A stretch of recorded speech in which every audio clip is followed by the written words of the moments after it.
আমাৰ সকলোৰে আদৰ্শ থানেশ্বৰ বড়োচাৰ তেখেতে জীৱন কালত যিখিনি মহৎ কাৰ্য কৰিব বিভিন্ন দায়িত্বত থাকি সেইখিনি কেতিয়াও অসমীয়া জাতিয়ে পাহৰিব নোৱাৰে আমি পাহৰিব নোৱাৰোঁ বড়োচাৰক মই ব্যক্তিগতভাৱে বহুবাৰ লগ পাইছিলোঁ ইমান সৎ আৰু নিষ্ঠাৱান সৰল ব্যক্তি আছিল আৰু অত্যন্ত অধ্যয়নশীল আছিল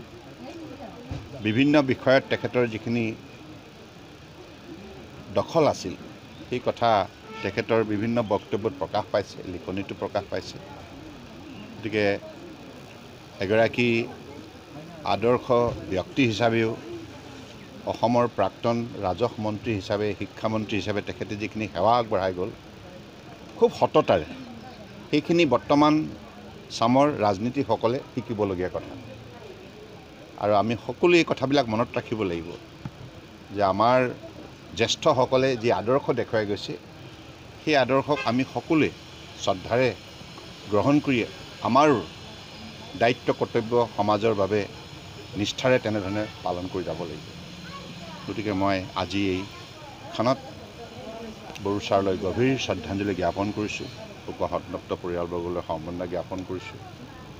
তেখেত সদায় আমাৰ মাজত জীয়াই থাকিব তেখেতৰ কৰ্মৰাজিয়ে